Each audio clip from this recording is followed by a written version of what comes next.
Speaker madam, thank you. Speaker महोदय, आज मैं इस सदन में ना कैमरा येऊ देना मैडम, कैमरा। मैडम स्पीकर, मैं आज इस सदन में क्रोध, वेदना और अपमान की भावना लेकर खड़ी हूँ। अपमान उन सिपाहियों का जिनको सीज फायर की ऑर्डर अपने देश के प्रधानमंत्री से नहीं बल्कि एक विदेशी से मिली। वेदना उन परिवारों की जिन्होंने पहलगाम के आतंकी हमले में अपने परिजनों को खो दिया।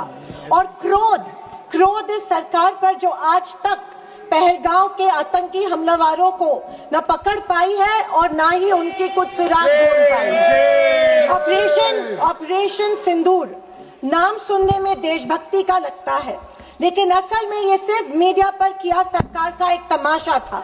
कोई नहीं बता रहा है कि इस ऑपरेशन में हासिल क्या हुआ, कितने आतंकी पकड़े गए, हमारे कितने फाइटर जेट्स गिराए गए, कौन जिम्मेदार है, कौन किसकी गलती है। इसका हिसाब देने का दायित्व इस सरकार का है, मगर देश में सवाल पूछने पर ही पाबंदी है, क्योंकि ये सरकार सवाल सुनना ही नहीं चाहती है, बल्कि ये सरकार जवाबदेही से ही भागती है। अध्यक्ष महोदय, आज की परिस्थितियों को देख मुझे रोम में बने कॉलिसियम की याद आती है। विश्व की सबसे अविस्मरणीय और पुरानी इमारतों में एक है। रोम में बनी कॉलिसियम मनुष्य की कल्पकता और निर्माण क्षमता का एक अभूतपूर्व मिसाल है, पर इसके अलावा वो एक गंदे और घिनौनी राजनीति का भी प्रतीक है। कहा जाता है कि इसका निर्माण उस समय की जनता को खेल और मनोरंजन में उलझाए रखने के लिए किया गया था, ताकि जनता का मूल मुद्दों पर से ध्यान भटक जाए। कुछ ऐसा ही आज हमारे देश की सरकार करती प्रतीत हो रही है।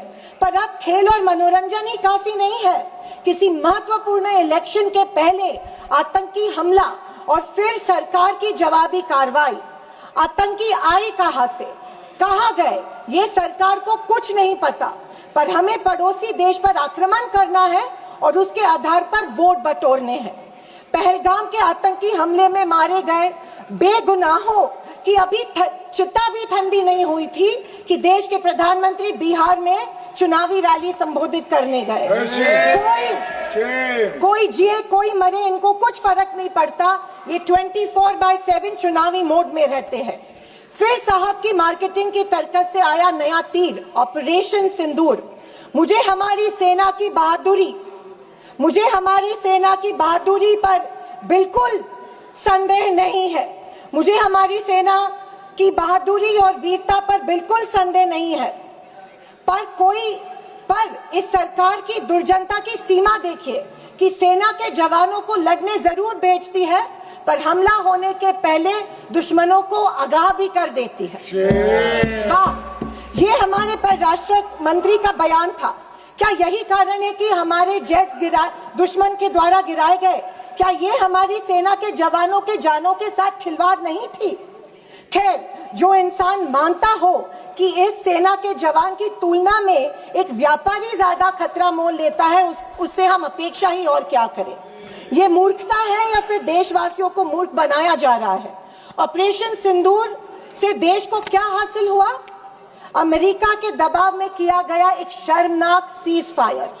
फॉरेन पॉलिसी ऐसी कि मित्र देशों ने आतंकवाद की निंदा तो की, पर पाकिस्तान की नहीं।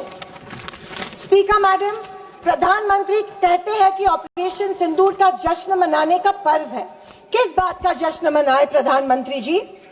हमले के पहले आपके विदेश मंत्री दुश्मन को हमले की पूर्व सूचना देते, उसका जश्न मनाए? इसी का असर ये था कि हमारे जेट्स गिराए गए, क्या इसका जश्न मनाए? या फाइटर जेट जो क्षतिग्रस्त हुए हैं उनके पायलट्स का क्या हुआ, इस देश को अभी तक उसकी जानकारी नहीं है, क्या उसका जश्न मनाए? सीज फायर का ऐलान इनके कथित मित्र ट्रंप करते हैं, इससे जो हमारी देश की तीनों सेनाओं का मानसिक खच्चीकरण हुआ, क्या उसका जश्न मनाए? और तो और पहलगाम के आतंकियों को कोई सुराग नहीं, क्या इसका जश्न मनाए? इंटरनेशनल कम्युनिटी में भारत की छवि इतनी कमजोर अब तक कभी नहीं हुई थी। हर चीज को इवेंट मत बनाइए मोदी जी। अपने मन की बात छोड़कर देशवासियों को की सवाल का जवाब देने की भी हिम्मत दिखाइए।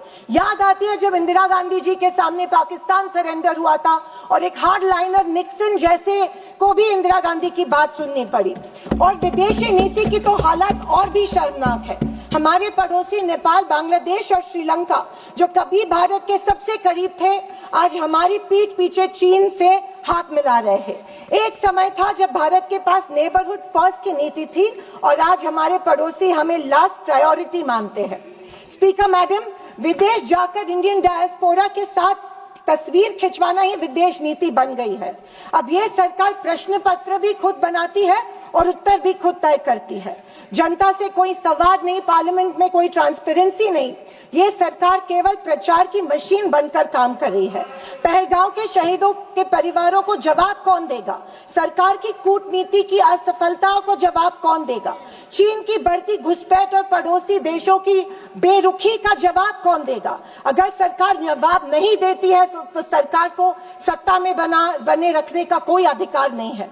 विपक्ष का हर सांसद लोगों के सवालों को उठाता रहेगा और अगर सवालों से डरती है तो कुर्सी छोड़ो। ये कुर्सी, ये पद जवाबदेही का है, सिर्फ इवेंट सेलिब्रेशन का नहीं है। और अंत में मैं इतना ही कहना चाहती हूँ कि आवाज न सुनी हमारी, कुछ गम नहीं। आवाज न सुनी हमारी, कुछ गम नहीं। मजलूमों की चीखें तो सुन लीजिए। मन की बातें बहुत कर ली साहब, वक्त मिले तो देशवासियों की गुहार भी सुन लीजिए। थैंक यू महोदय। जय हिंद। श्री सुनील तटकरे जी।